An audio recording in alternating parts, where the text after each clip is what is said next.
Welcome back to ETB Boxing, where we tell the story behind every punch and every fight. Yesterday, or the day before yesterday, I had made a video on Paulie Malignaggi on his take about the fight between Jake Paul and Gervonta Davis. And, you know, he was pretty fiery, but on the boxing scene, which they cover pro boxing, which I told you guys y'all should go check it out, he really goes off and he comes off a little more intense, and I feel like I had to react to it and comment on it and bring it to you so you can see what the upsetness about the boxing purist. I think, and I to a certain degree agree with Paulie that the health of the sport is affected by these type of fights, and it incentivizes champions not to fight champions.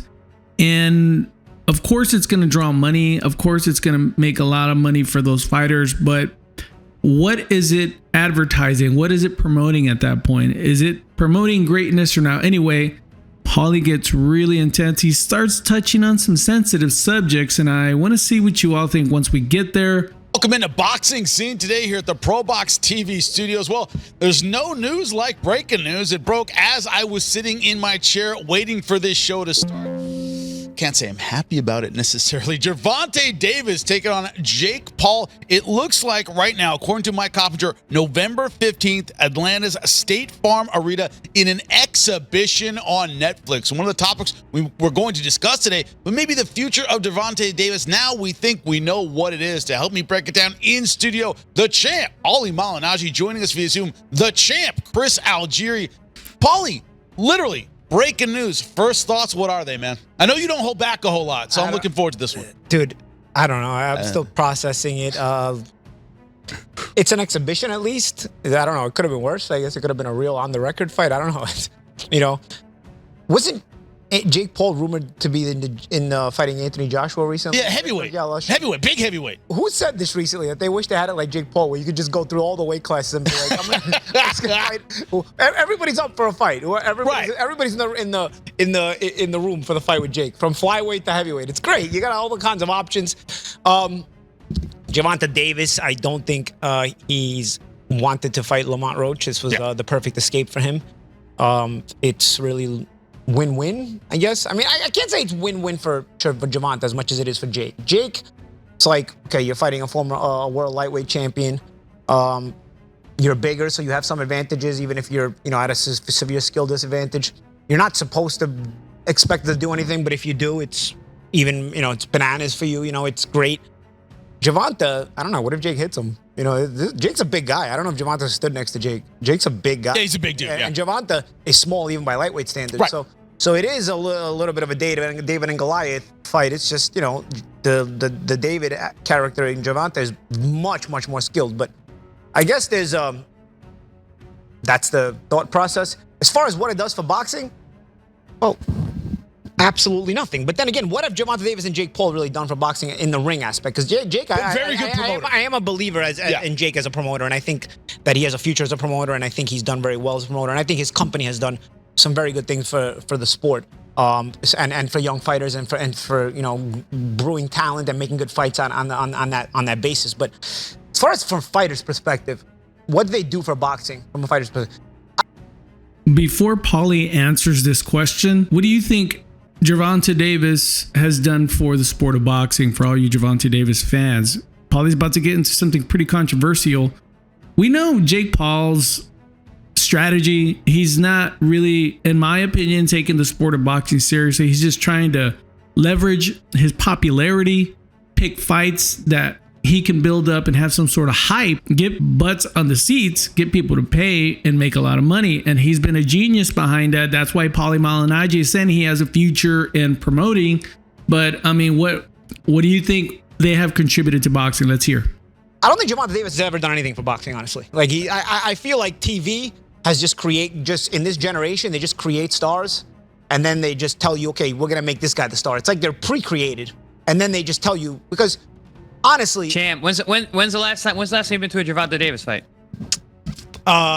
Since my days at Showtime.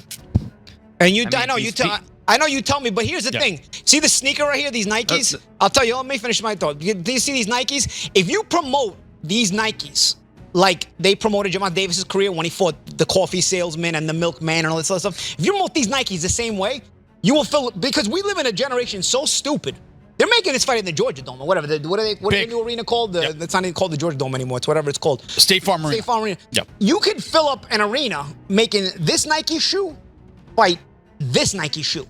And you can fill up an arena. We live in a generation this stupid. So if you promote it for years and years and years with highlight reels, manufactured reels, and all this other stuff, and you can do that, because Gervonta, honestly, he fought a bantamweight. Leo Santa Cruz is one of his best wins, who is old, and if you look at Santa Cruz's record, 80% of his resume was guys you never heard of himself, you know?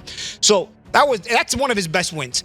Jose Pedraza was absolutely clearly weight drained. And his career arc prior and afterwards tells you that. And also, I was in the fighter meetings with Jose Pedraza when he's fighting at 130, and he used to complain to us every time he made 130 how dead he was at the weight. And I had already worked the fight where Edna Cherry beat him and got robbed. So Pedraza shouldn't have even been champion when Jay Davis took his title. That's probably his second biggest win. Ryan Martin, there was a lot of fluff because he never accomplished anything, but he was a flashy guy, and I actually liked that win for Gervonta. Ryan Garcia, a lot of fluff again because he's a YouTuber who's never accomplished anything else besides being a YouTuber. Though there is talent there, it's unfulfilled and untapped talent, and the loss to Rolly Romero tells you that. So what has Gervonta Davis created aside from being a manufactured creation that got a big push from Floyd Mayweather? Let's be honest here, a big push from Floyd Mayweather, and then after that, let's match him very carefully, because what do? We wanted to do the same thing with Adrian Broner, who had the balls to fight everybody. Say what you will about Adrian Broner, had the balls to fight everybody. Didn't duck a single fight. And they said, you know what?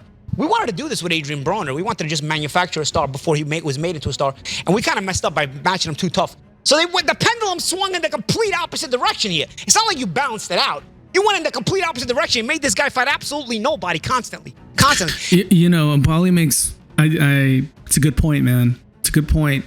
Adrian Broner, I didn't like him at all as his character, his persona, but he did have skills, for all of you who remember when he was fighting. And they did put him in with everyone. I think they did the same mistake they did with Fernando Vargas, putting him in too soon with Felix Trinidad. Then they put him in with Oscar De La Hoya, just like heavy hitters, too soon. I think he was 21, 22. It was too soon. And what Paulie's saying here is that they didn't really make all the money that they could with Adrian Broner because they put him in with too heavy opposition right away. So now they're going to do the complete opposite. And the accusation from Paulie is that Gervonta Davis really is a totally manufactured boxing star. And I'm not entirely sure if I agree with that, but there is some substance to this argument. Let's continue to listen. And let me tell you something about the Lamont Roach fight. He's a 16-1 underdog going into the fight because they knew they didn't want to fight anybody who was a risk. There's a reason he's ducking the Lamont Roach rematch now, because now you realize, wow, this guy is a threat. Whoa, I don't want anything near him. I've stayed away from guys like this my whole career. What am I going to start fighting them now? They've given me free money my whole career to get away from the threats. I'm going to start fighting them now? Hell no. This guy was good. I don't want nothing to do with him. Let's go with the Jake Paul route, which is, again, mostly win-win for him. It's more win-win for Jake, but it's mostly win-win for him. Right. So what does Gervonta Davis? Whoa, hold on. I got to respond. That's what I want, Chris. Go ahead. I didn't even get to talk. Please. So, what has he done for the sport? I mean, manufactured or not, he went out there and he performed and he got knockouts and people tuned in. Boxing fans tuned in. And you can talk about that shoe fight and that shoe. They're not boxing fans. Gervonta Davis sold pay-per-views to boxing fans. And he got boxing fans to come to fights, which is so needed, desperately needed. They marketed him that way. You can market anybody. You can market it that way. You can market it that way. And champ, you should know better because you and I were very marketable and never got any marketing except as opponents for high-level fighters. And you should know that. They talk about great white hypes and all this other stuff. No, that's absolutely not true. They manufacture what they want to manufacture. Shakur Stevenson can be marketable. He's not ghetto enough. Andre Ward was very marketable. He's not ghetto enough. Why do black fighters only get marketed when they're quote-unquote ghetto? Whoa. Paulie going real deep there. Why are black fighters only marketable when they're ghetto? Ooh, that's a fiery take there. And I don't know what to say. What do y'all think? I'm curious what the community has to say. Drop me a comment. Do you think that's true that ghetto fighters are more marketable or not? If you're gonna watch this video, give me a comment. If you stuck this far, let me know what your opinion is. When there's class guys who you can market as great examples, Shakur Stevenson, Andre Ward, so on and so forth. Yeah, I'm going to say it. Yeah, I'm saying it. People complain because I'm too real, and I'm going to be honest. Why could Ray Leonard be manufactured as a... I don't even want to use the word manufactured because Ray Leonard actually was legit. Great fighter. But Ray Leonard promoted as the class guy, and it worked. Why could you do it back then, but now you can't do it? Andre Ward was gold medalist the same way. Class, could speak, mature, poised, could fight his ass off. Why didn't you market him the way you marketed Ray Leonard? What happened between 1976 and 2004? Why are you marketing only? Why are you marketing only Thug Life? Why? And I'm not saying okay, I wasn't a part of this because I was a big fan of the hip hop gangster rap generation and all this other stuff. But as a 44-year-old, you start to realize the concept of the entire scope of things. Why are you not marketing guys like Shakur Stevenson more? Why are you marketing this guy who doesn't want any of the smoke? Shakur has wanted all the smoke. This guy doesn't want any of the smoke. Even if the smoke is over there, not only does he not go in the room, he doesn't even want to be near it. You know what I mean? So, and then God forbid he accidentally enters the room where there was smoke and he didn't expect, like the Lamar Roach fight. He's running out of there. He's taking knees and everything. So what are we doing here? This does nothing for the sport. Ultimately, it's not really a personal thing against these kind of people, these kind of individuals. It's what it does for the sport or what it does against the sport. Paulie, it's a simple answer to the question that he has. It's the culture, Paulie. It's changed. It's not what it used to be. Social media, our music, the hip hop, money and, big chains and big awesome cars. That is what is selling, Paulie. It's not a boxing issue. It's not the promoters are just leaning into the culture, and that's what's more appealing and attractive. That's what I think. I don't think this is purposely, let's just not go for the class guy because we were just more drawn. It's because it makes money. It's easier to make money that way. I mean, look at all the younger people. They're kind of in their little slang, and they're all into that urban type of speaking. And also, Paulie, real simple answer. It's the culture. It's pretty simple. It's the culture, and that's what people want to see. The sport. It hurts the sport, man. You keep manufacturing these people in people's living rooms. You're just pre-choosing them. I don't know if there's some kind of off-the-wall ritual in the background that some people are agreeing to do certain things in exchange for certain amounts of fame. I really don't know anymore, bro. I've gone into the conspiracy realm at this point in my life way more than this, but at this point, I don't even know it, bro. What makes you decide we're going to make this guy a star and this guy no? What makes you decide at this point when both can fight? Because you give that career arc, that career resume to Shakur Stevenson, the same as you did to Gervonta Davis. Shakur would have beat every single one of the opponents that Gervonta has beaten, but much easier, much less competitively. Chris? Therein lies the problem. So one thing I'm going to say is Paulie's not going to say no Diddy in terms of the conspiracy that's going on. But in terms of you mentioned those fantastic guys who are classy as hell: Andre Ward, Shakur Stevenson, Sugar Ray Leonard. You know what the difference is, Paulie? Knockouts, dude. Knockouts. People like knockouts. They don't care if you're knocking out cab drivers. Look at Jake Paul's career. You can manufacture that though. You can manufacture. You can't manufacture. To a degree, you can. To a degree. I mean, you can. Yeah, Gervonta legitimately cannot get knockouts. I agree. He can punch, but there's a lot of limited knockout artists, though, man. He's one of the least active punchers in the game with the highest knockout percentage of current heavyweights. But if he was a real knockout artist, champions. If he was a real knockout artist, prop him up against the best of the best. Felix Trinidad was a knockout artist. He was knocking out the best of the best. If you're a real knockout artist, prop him up against the best and show us how he smokes them. But the way we did when Felix Trinidad was doing it. The way they did when Mike Tyson was doing it in his prime. Okay, say what you want about the Mike Tyson era. He knocked out everyone from 1986 to 1989. Everyone got knocked out. Everyone. Well, by your standard, you could say that Tyson was to a degree manufactured. No, because he fought everyone that was there. Everyone that was there at that time fought. Teddy Ellis will 100% agree with this. With the expense of Witherspoon. That were afraid of him. With the exception of Witherspoon. No, but they all, doesn't matter. He knocked them all out. There was nobody you could say in that era except maybe Witherspoon, who had contract issues with King at the time. except for Witherspoon, there is nobody Tyson didn't fight in that era. He knocked them all out. You can't say like, oh, but if he would have fought that guy, I don't know. No, with Davis, there's guys right now that have been hanging around for years. Yo, dude, when are you going to fight them? The lightweight division was stacked with talent. Even at 130, it had a lot of talent when he was there.